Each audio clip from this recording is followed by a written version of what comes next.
بڑوں کا ادب کرنا اور بزرگان دین کا ادب کرتے ہوئے، نیک لوگوں کا، متقی پرہیزگار لوگوں کا ادب کرتے ہوئے ان کی دست بوسی کر لینا، ان کی قدم بوسی کر لینا، یعنی ان کے ہاتھ چوم لینا، ان کے قدم کو چوم لینا، یہ کوئی نئی بات نہیں۔ یہ کام ہمارے آقا صلی اللہ علیہ وآلہ وسلم کے زمانہ اقدس سے چلتا آ رہا ہے۔ بڑوں کا ادب کرنا ویسے بھی یہ اخلاقی طور پہ بڑا پیارا طریقہ ہے۔ کوئی بندہ بڑا ہے سامنے، اس کا ادب کرنا، اس کو ادب سے بلانا، ہمارا مزاج بھی ایسے ہی ہوتا ہے، ہم بڑوں کو پیار سے اور ادب سے اور احترام سے بلاتے ہیں، تو یہ ایک اچھی عادت ہے۔ اور نبی پاک صلی اللہ علیہ وسلم نے بھی یہی فرمایا نا کہ اس بندے کا ہمارے ساتھ کوئی لینا دینا نہیں، کوئی تعلق نہیں ہے جو بڑوں کا ادب نہیں کرتا۔ لیس منا من لم یرحم صغیرنا ولم یوقر کبیرنا، جو اپنے بڑے کا ادب نہیں کرتا، فرمایا اس کا ہمارے ساتھ کوئی لینا دینا نہیں ہے۔ بڑوں کا ادب کرنا یہ اسلام کا ایک حکم ہے اور اخلاقی طریقہ ہے جس کو اپنانا یہ ایک اچھی عادت ہے اور اچھے بندے کی علامت ہوتی ہے۔ جو کسی کا ادب کرتا ہے، احترام کرتا ہے، اللہ تبارک و تعالی کل کو اس کا بھی ادب کرواتا ہے۔ جیسا کہ ایک مقولہ ہے، عربی مقولہ کہ من خدیمہ خدیمہ، جو خدمت کرتا ہے کل کو اس کی بھی خدمت کی جاتی ہے۔ جو خادم بنتا ہے کل کو وہ مخدوم بن جاتا ہے، یعنی مخدوم کا مطلب ہے جس کی خدمت کی جائے۔ تو یہ بات ہے جس کو احادیث مقدسہ کے اندر بیان کیا گیا۔ ہمارے آقا صلی اللہ تعالیٰ علیہ وآلہ وسلم کی ایک حدیث ہے، دلائل النبوہ، امام ابو نعیم، کتاب کا نام ہے دلائل النبوہ، یعنی یہ وہ کتاب ہے جس کے اندر نبی پاک صلی اللہ علیہ وسلم کی نبوت کی دلیلیں پیش کی گئی ہیں۔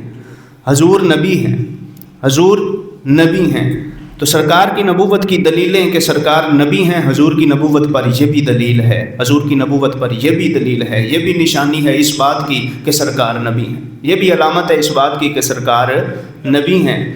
تو پوری کتاب ہی اس موضوع پہ لکھ دی ہمارے بزرگوں نے، دلائل النبوہ، نبوت کے دلائل، نبی پاک صلی اللہ علیہ وسلم کی نبوت کے دلائل۔ امام ابو نعیم ان کا نام ہے بزرگوں کا جنہوں نے لکھی، امام ابو نعیم۔ 430 ہجری میں ان کی وفات ہوئی ہے، اب 1447 ہجری ہے، تو آج سے 1000 سال پہلے امام ابو نعیم نے کتاب لکھی۔ کتاب کا نام میں نے کیا بتایا ہے؟ دلائل النبوہ۔ ایک بار بولیے کیا ہے؟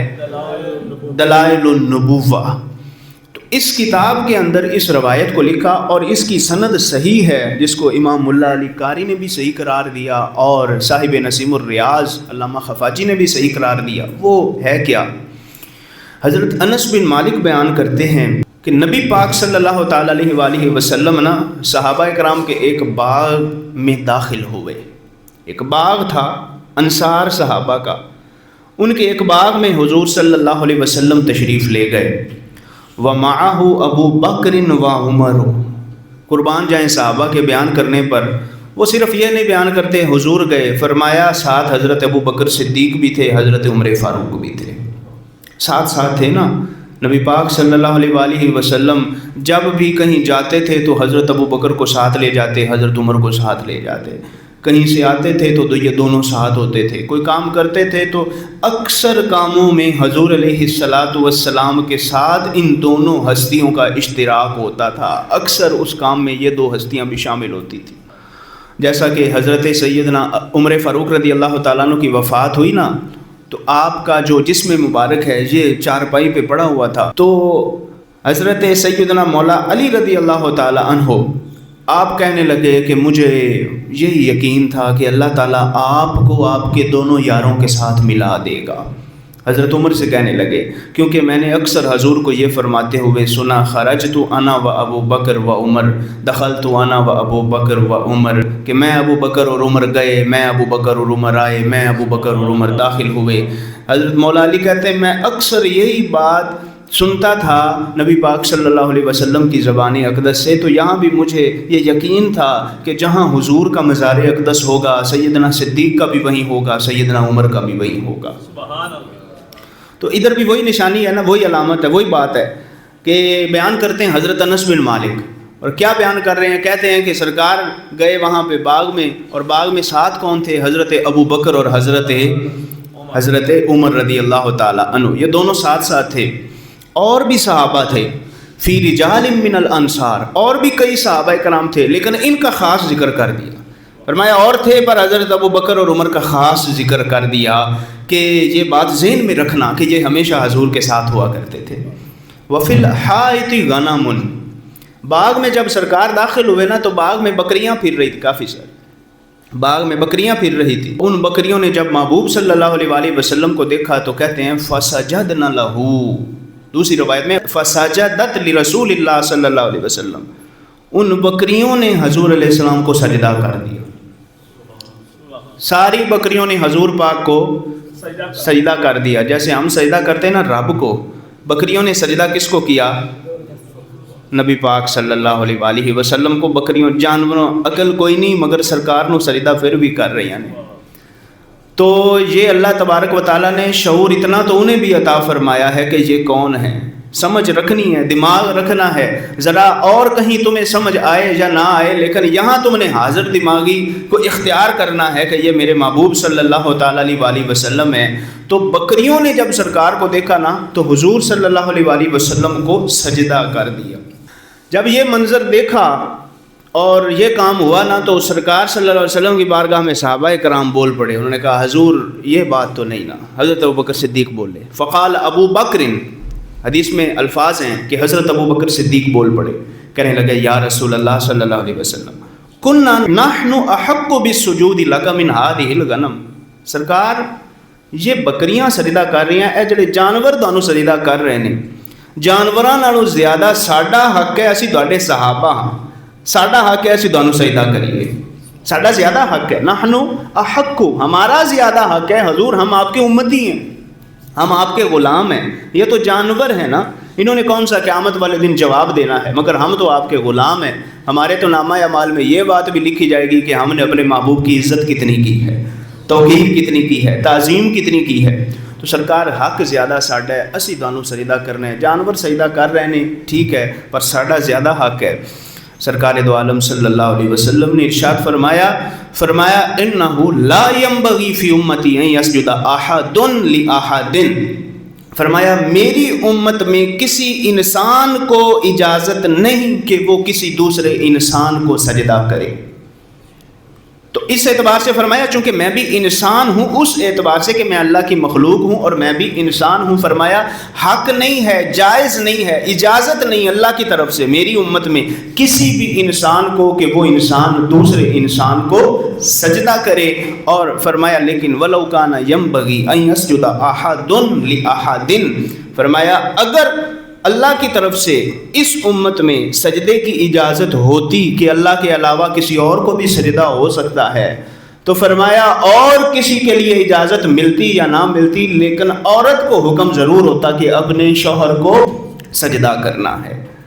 فرمایا یہ عورت کو حکم ہوتا، یعنی اتنا مقام ساتھ ساتھ سرکار نے یہ مسئلہ بھی حل کر دیا. فرمایا لأمرت المرأة، میں عورت کو حکم دیتا، بیوی کو حکم دیتا کہ ان تسجد لزوجہا، کہ ایسے خدمت کرتی رہے گی حق ادا نہیں ہوگا، اپنے شوہر کو سجدہ کر دے، شاید تب حق ادا ہو جائے. لیکن فرمایا چونکہ شریعت میں اجازت اللہ کے علاوہ کسی اور کو سجدے کی اجازت نہیں ہے، اس لیے فرمایا بیوی کو بھی حکم نہیں، اجازت نہیں کسی قسم کی کہ وہ اپنے شوہر کو سجدہ کرے. اس سے پیچھے پیچھے وہ جتنی تعظیم چاہتی ہے کر سکتی ہے.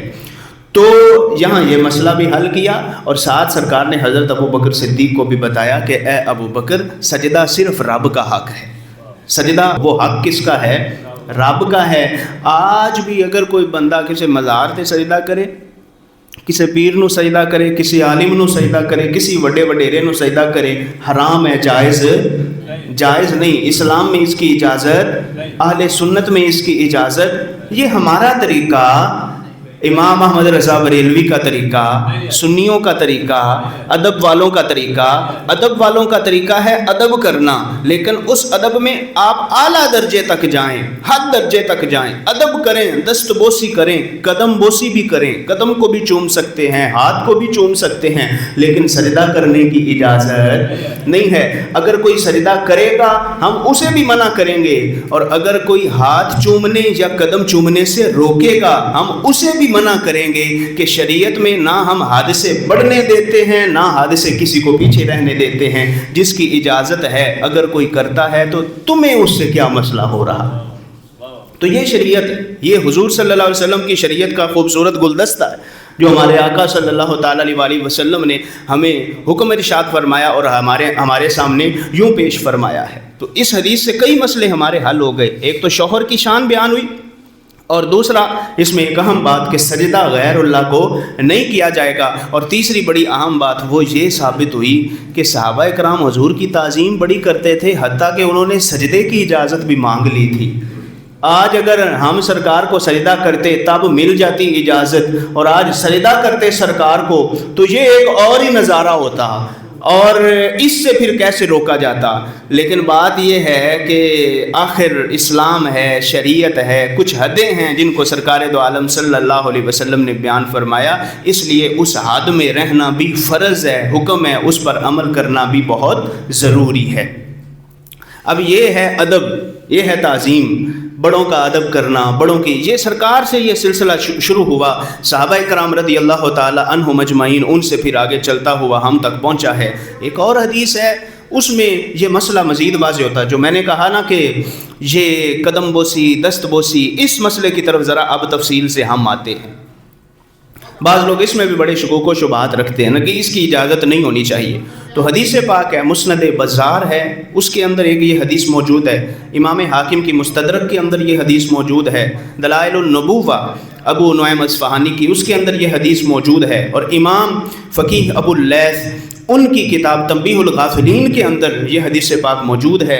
اور یہ میں بیان کر رہا ہوں فتاوی رضویہ شریف سے. امام اہل سنت اعلیٰ حضرت امام احمد رضا خان فاضل بریلی رحمۃ اللہ علیہ، جلد نمبر 22 صفحہ نمبر 446، وہاں پر ان تمام حوالہ جات کو ذکر کیا گیا. اور پھر خود تلاش بھی کیا، بالخصوص دلائل النبوہ کو میں نے دیکھا بھی، اس کے صفحہ نمبر 390 اور حدیث نمبر 291، وہاں پر یہ روایت تفصیل کے ساتھ موجود ہے. وہ روایت ہے کیا؟ ایک شخص آیا، دیہاتی بندہ آیا، جنہوں کہتے ہیں نا دیہات والا، یعنی پڑھے لکھے کم ہوتے ہیں. تو اصل قوت تو ایمان کی ہے نا، پڑھے لکھے کی کیا ہے؟ ایمان جس کے سینے میں موجود ہے اللہ کی بارگاہ میں مقبول ہی مقبول ہے. ایک گاؤں والا بندہ آیا، ایک دیہاتی بندہ آیا، عربی بندہ آیا حضور کی بارگاہ میں، کہنے لگا یا رسول اللہ صلی اللہ علیہ وسلم، میں مسلمان ہو گیا ہوں، اسلم تو، میں اسلام قبول کر لیا ہے. فَأَرِنِي شَيْئًا، فَأَرِنِي شَيْئًا، کچھ مجھے دکھائیں نہ، نظارہ کروائیں. اسلام قبول کر لیا، اللہ کو بھی مان لیا، آپ کو بھی رسول مان چکا ہوں، پر سرکار میں نے کوئی نظارہ دکھاؤ نا. فَأَرِنِي شَيْئًا، میں نے کچھ دکھاؤ. ازدد بِهِ یقینا، تاکہ میرا یقین بڑھ جائے. ایمان قبول کر لیا ہے پر سرکار میں نے کوئی نظارہ دکھاؤ ذرا. ہم دیکھیں جو سرکار نے کی نظارہ دکھایا. نبی پاک علیہ السلام نے فرمایا مَلَّذِي تُرِيدُ، فرمایا تو دس تو کی جانا ہے، کی ویخ نہیں. مَلَّذِي تُرِيدُ، یہ ہے سرکار صلی اللہ علیہ وسلم کا نبی ہونا، یہ ہے سرکار کا کمال، یہ ہے حضور کی شان. فرمایا تم نے اسلام قبول کیا، بتاؤ مَلَّذِي تُرِيدُ، بتاؤ نا تم کیا دیکھنا چاہتے ہو. بولو سبحان اللہ. مَلَّذِي تُرِيدُ، تم بتاؤ تم کیا دیکھنا چاہتے ہو. اب وہ شخص کہنے لگا، سرکار نے فرما دیا ذرا ہم بھی کوئی بڑی بات پوچھتے ہیں. کہنے لگا سرکار یہ فلاں درخت جو کھڑا ہے اس کو بلائیں. ادعو، فرمایا اس کو بلائیں. تلک الشجرہ ان تأتیک، کہ یہ درخت آئے آپ کے پاس. سرکار نے فرمایا اچھا. فرمایا چلو ہم خود نہیں بلاتے. فرمایا اذهب، تو جا فدعها، فرمایا جا اور اس درخت کو پیغام دے کہ تجھے رسول اللہ صلی اللہ علیہ وسلم بلا رہے. ہمارا اشارہ کرنا دور کی بات ہے. فرمایا ہم تجھے بھیج رہے ہیں، جا اور اسے صرف اتنا کہنا ہے کہ سرکار بلا رہے ہیں. وہ عربی، وہ دیہاتی گیا اس درخت کے پاس. اس کا بھی یقین تھا نا، اسلام قبول کر لیا، یقین تھا. اور تب کے لوگوں کو یہ پتا تھا کہ سرکار نبی ہیں، یہ جو فرمائیں گے وہ ہو کر رہے گا. وہ صحابی تھے، وہ نہیں تھے، وہ صحابی تھے. تو فَأَتَاهَا الْأَعْرَابِيُّ، وہ دیہاتی آیا اس درخت کے پاس، کہنے لگا عجیبی رسول اللہ، سرکار دی دعوت قبول کر، حضور دی بارگاہ چ حاضر ہو. آ ذرا سرکار دی بارگاہ چ. فَمَالَتْ عَلَى جَانِبٍ مِّن جَوَانِبِهَا، وہ درخت جب اس نے یہ پیغام سنا نا، سرکار دا پیغام سنیا، محبوب علیہ علیہ الصلوۃ والسلام کا پیغام سنیا نا، فوراً وہ ایک جانب جھکا اور اس دوسری جانب والی جڑیں اکھڑ گئیں زمین سے، پھر وہ دوسری جانب جھکا اور اس جانب والی جڑیں بھی اکھڑ گئی زمین سے، اب وہ زمین سے مکمل باہر آ چکا ہے۔ حتی آتات النبی صلی اللہ علیہ وسلم، چلتا ہوا حضور کے قدموں میں حاضر ہو گیا۔ سبحان اللہ۔ فرمایا ہم یہ تجھے نظارہ دکھاتے ہیں، اب یہ سچی بات ہے، یہ حدیث ہے۔ وہ کہتے ہیں سرکار دکھاؤ نا، اے ہے کمال ساڈے نبی صلی اللہ علیہ وآلہ وسلم کا، اے نے ساڈے نبی۔ تو وہ چلتا ہوا سرکار کی بارگاہ میں حاضر ہوا، وہ درخت تو کہنے لگا، فقالت، وہ درخت بولا، کون بولا؟ درخت بولا، کہنے لگا السلام علیکہ یا رسول اللہ۔ سبحان اللہ۔ ہم کیا کہتے ہیں؟ الصلاۃ والسلام علیکہ یا رسول اللہ۔ وہ درخت بھی کیا کہنے لگا؟ السلام علیکہ یا رسول اللہ، سرکار تواڈے تے سلام ہوئے۔ فقال الاعرابی، وہ دیہاتی کہنے لگا حسبی حسبی، حضور بس بس بس، بڑا ہے بڑا ہے بڑا ہے، حسبی حضور کافی۔ یہ چل کے بھی آ گئے، یعنی وہ کہنے لگا کہ یہ تو میں نے کہا تھا صرف چل کے آئے، یہ ہے سرکار علیہ السلام کا جب دریائے رحمت آتا ہے نا جوش پر، تو سرکار نے فرمایا کہ تم کہتے ہو میں بلاؤں، پہلے فرمایا میں نے نہیں بلانا، تو خود جا، تو بلا کے لا، تو ہمارا پیغام لے کے جا۔ پھر اس نے کہا تھا بس یہ درخت اپنے پاس بلانا ہے، سرکار نے جب بلایا تو وہ آ کے بول بھی پڑا، کہتا السلام علیکہ یا رسول اللہ۔ یہ کہا حسبی حسبی، حضور بس کافی کافی کافی، حضور کافی ہے۔ فقال لها النبی، سرکار علیہ السلام نے فرمایا ٹھیک ہے، ارجعی، فرمایا واپس چلا جا۔ درخت سے کہا واپس چلا جا، کیا کہا؟ فرجع، درخت واپس چلا گیا، درخت واپس، سرکار نے فرمایا واپس، وہ واپس چلا گیا، سرکار نے فرمایا چلا جا، وہ واپس چلا گیا۔ کتنی پیاری بات ہے، درخت کو سرکار نے کہا واپس چلا جا، وہ واپس، ہائے ہائے ایمان تازہ ہو رہا ہے۔ فرمایا واپس جا، وہ درخت واپس جا، بندہ نہیں، کون تھا؟ درخت تھا۔ آج ہمارے کہنے سے کوئی درخت ہلے گا، کوئی پتا بھی ہلے گا، مگر محبوب آپ چاہیں تو آپ درخت بھی ہلا لیتے۔ فرمایا واپس جا، واپس چلا گیا۔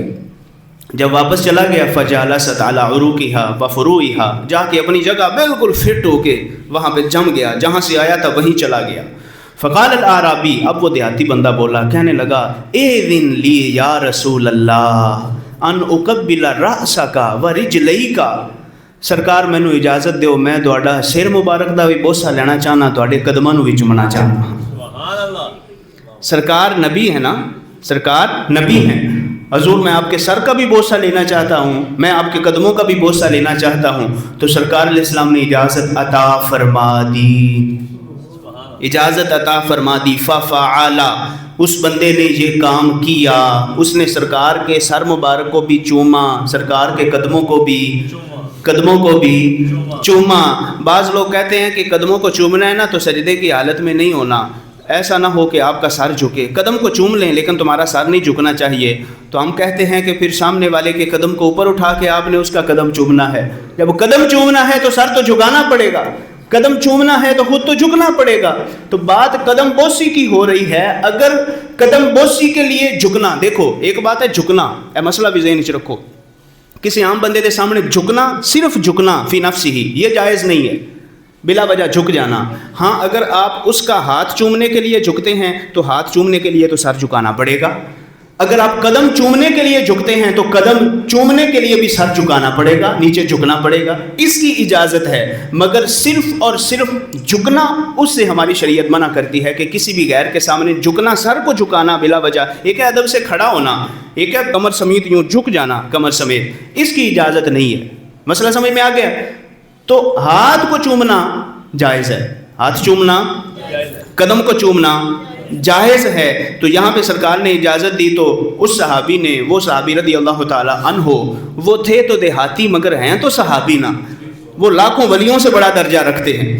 تو انہوں نے سرکار صلی اللہ علیہ وآلہ وسلم کی قدم بوسی بھی کی، تو اب مزید چین نہ آیا، سکون نہ آیا، مزید پیار بڑھا، کہنے لگے اذن لی ان اسجد لک، حضور اجازت دو میں سجدہ بھی کرنا ہے۔ میں سجدہ بھی کرنا چاہتا ہوں۔ سرکار نے فرمایا لا یسجد احد لاحد ولو امرت احدا ان یسجد لاحد لا امرت المرأة ان تسجد لزوجها لعدم حقه علیہا۔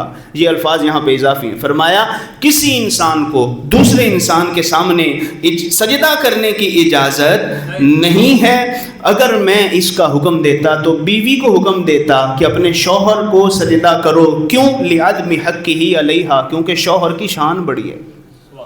یہ سرکار نے فرمایا شوہر کی شان بڑی ہے، اس لیے میں بیوی کو حکم دیتا کہ تم اس کو سجدہ کرو، لیکن کسی غیر کو اجازت نہیں ہے کہ وہ کسی انسان کو اجازت نہیں کہ وہ کسی دوسرے انسان کو سجدہ کرے۔ غلطی سمجھ آ گئی؟ نبی پاک صلی اللہ تعالیٰ علیہ وآلہ وسلم آپ کی ظاہری حیات اقدس کے اندر اس طرح سے ایک صحابی تھے جنہوں نے سرکار صلی اللہ علیہ وآلہ وسلم کے سر مبارک کو بھی چوما، سرکار کے قدموں کو بھی چوما، اجازت لے کے چوما، سرکار نے اجازت عطا فرمائی، سرکار نے منع نہیں فرمایا۔ پتہ چلا یہ سنت ہے، بدعت نہیں ہے، بلکہ یہ سنت سے ثابت ہے۔